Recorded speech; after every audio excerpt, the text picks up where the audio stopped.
Deep in a lush green forest, where sunlight trickled through the leaves, lived a very clever and perhaps a little mischievous fox.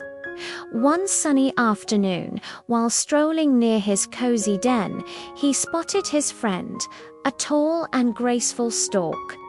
Feeling a bit playful, the fox trotted over with a wide, friendly grin. "My dear stork," he said, "would you do me the honor of joining me for dinner tonight? I'm making my special soup." The stork, delighted by the kind invitation, happily accepted. "Oh, how wonderful, Mr. Fox. I would love to come."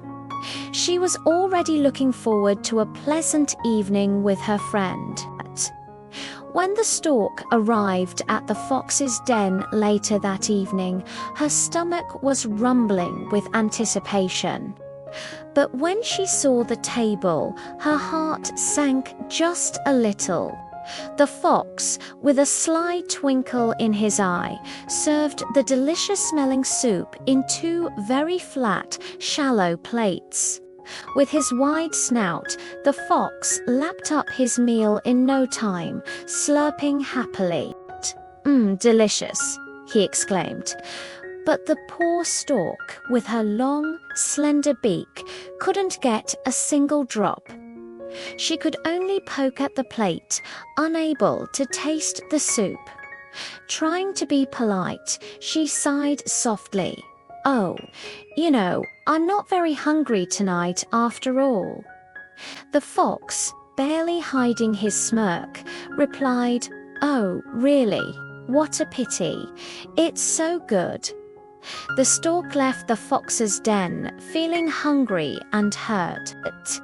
She was too polite to say anything, but she couldn't shake the feeling of being made fun of. As she walked home under the moonlight, a thoughtful look crossed her face. She decided she couldn't let this unkind trick go unanswered. She thought to herself, a clever idea beginning to form.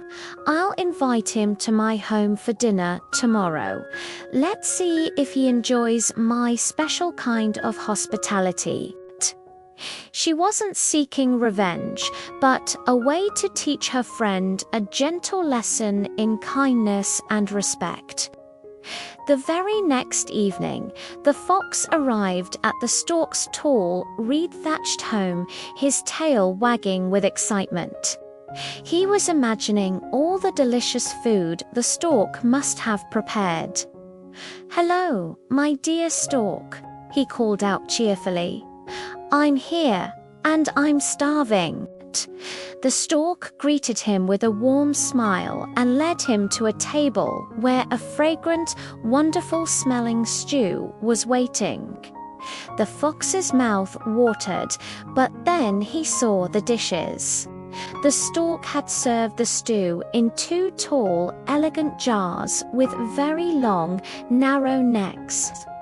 While the stork could easily dip her long beak into her jar and enjoy the meal, the fox could only sniff the wonderful aroma. He tried to stick his snout in, but it wouldn't fit.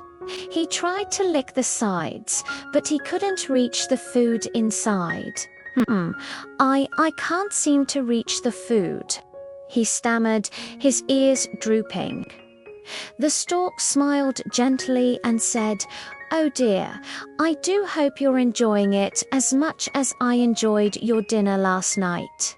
In that moment, a wave of shame washed over the fox. He looked at the tall jar, then at the stork, and he finally understood how rude and unkind he had been. He remembered the stork's disappointed face at his dinner table, and his own cheeks grew warm with embarrassment. He hadn't thought about how his joke would make his friend feel. Now, feeling just as helpless and hungry as the stork had, he learned his lesson the hard way, without another word, feeling ashamed of his behavior.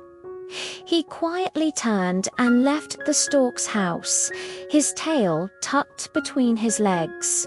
And so the fox learned a very important lesson that day, one he would never forget. It's a simple rule that makes the world a much better place for everyone. Always treat others with the same kindness and respect that you would want for yourself.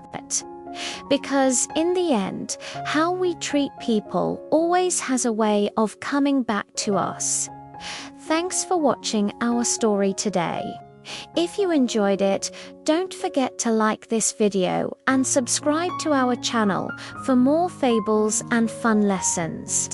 See you next time.